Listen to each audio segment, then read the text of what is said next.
বহরমপুরে আগামীতে কে বিজয়ী হবে তা বলা বেশ কঠিন, আবার একদিকে সহজ। তো সহজ কেন আর কেনই বা কঠিন, এর পুরো ব্যাখ্যা আজকের এই ভিডিওটিতে দেওয়া হবে। দেখুন, পুরো রাজ্য জুড়ে যখন টিএমসি আর বিজেপি, সেখানে কংগ্রেস এবং সিপিআইএম তুচ্ছ। তার কারণ একটাই, সেটা হচ্ছে যখন পুরো রাজ্যে টিএমসি এবং বিজেপির রাজত্ব, সেখানে সিপিআইএম এবং কংগ্রেস তাদের ক্ষমতা হারিয়ে শুধুমাত্র বহরমপুর সহ আর বেশ কিছু জায়গায় তাদের ক্ষমতায় টিকে আছে। কংগ্রেসের অধীর রঞ্জন চৌধুরী 1999 সাল থেকে পরপর 5 বছরের সংসদ। এই বহরমপুরে কংগ্রেসের ক্ষমতা বেশ শক্তিশালী, কারণ পরপর 5 বছরের বিজয়ী প্রার্থী অধীর রঞ্জন চৌধুরী কংগ্রেসের হয়ে। কিন্তু এই 2024-এর ব্যাপারটা সম্পূর্ণই আলাদা হতে চলেছে, কারণ একদিকে টিএমসি, আরেকদিকে বিজেপি সহ আরো অন্যান্য পার্টি পুরো চেপে বসেছে অধীর রঞ্জন চৌধুরীর ওপর। উদ্দেশ্য একটাই, কংগ্রেসকে সেখান থেকে মুছে ফেলতে হবে। মুছে ফেলার ব্যাপারটা যেদিন ফল প্রকাশিত হবে সেদিন বোঝা যাবে, কিন্তু পরপর 5 বছর কিভাবে টিকে গেল এটা বড় একটা ইতিহাস হয়ে থাকবে। বর্তমানে বাংলাতে কংগ্রেসের নেতা খুঁজতে গেলে তেমন কাউকে চোখে না আসলে অধীর রঞ্জন চৌধুরীকে সর্বপ্রথমে আসে। এইবার 2024-এর বহরমপুরে টিএমসি হয়ে দাঁড়িয়েছেন ইউসুফ পাঠান, কংগ্রেসের হয়ে অধীর রঞ্জন চৌধুরী এবং বিজেপির হয়ে নির্মল কুমার সাহা। এই বিজেপির নির্মল কুমার সাহা পেশায় হচ্ছেন একজন ডাক্তার এবং তার পরিচিতি ডাক্তার থেকে,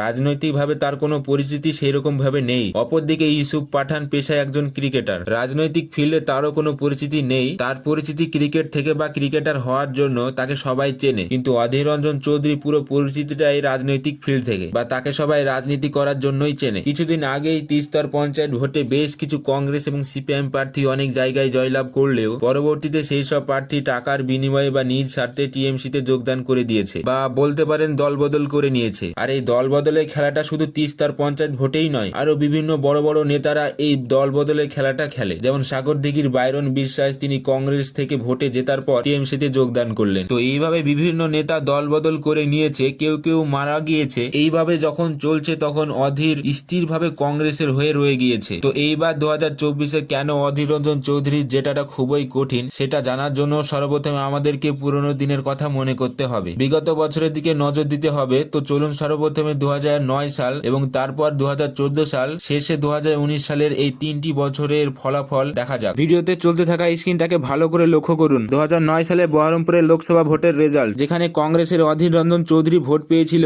56%, টিএমসি 37% এবং বিজেপি মাত্র 2.9%। এর ঠিক পরে ইলেকশন, অর্থাৎ 2014 সালের লোকসভা ভোট। 2014 সালে অধীর রঞ্জন চৌধুরী কংগ্রেসের পক্ষ থেকে 50% ভোট পায়, যেটা 2009 সালের থেকে 6% কম। অপরদিকে টিএমসি ভোট পায় 19%। অপরদিকে ভারতীয় জনতা পার্টি অর্থাৎ বিজেপি পায় 7%। এরপর 2019 সালে বহরমপুর লোকসভা ইলেকশনের রেজাল্টের দিকে লক্ষ্য করুন। কংগ্রেসের অধীর রঞ্জন চৌধুরী ভোট পেয়েছিল 45%, টিএমসি ভোট পেয়েছিল 39%, বিজেপি ভোট পেয়েছিল 11%, অর্থাৎ এবছরও 5% কমে গিয়েছে। পেছনের 3 বছরের ভোটের রেজাল্ট গুলোর দিকে লক্ষ্য করলে বোঝা যাচ্ছে কংগ্রেস পার্টি কিছুটা পার্সেন্টেজ কমে আসছে। 2014 সালে কংগ্রেসের 6% ভোট কমে গিয়েছিল, আবার 2019 সালেও 5% ভোট কমে গিয়েছে। এইবার যদি 2024 সালে আরো 5% ভোট হারিয়ে ফেলে তবে জেতা খুব কঠিন হয়ে যাবে। এখানে যদিও বিজেপি বের হতে পারবে না, এরই ফাঁকে টিএমসি জিতে যেতে পারে। এইবারের ভোটটা অধীর রঞ্জন চৌধুরীর পক্ষে খুবই কঠিন। তো এইবার আসুন আলোচনা করা যাক কেন কংগ্রেসের পক্ষে এখানে জেতাটা সহজ। তো দেখুন, এখানে লড়াইটা হচ্ছে টিএমসি এবং কংগ্রেসের মধ্যে। যদিও বিজেপি এখানে ভোট পাবে কিন্তু জিততে পারবে না। অপরদিকে টিএমসির অনেক বদনাম রয়েছে, যেমন দুর্নীতি, বেকারত্ব।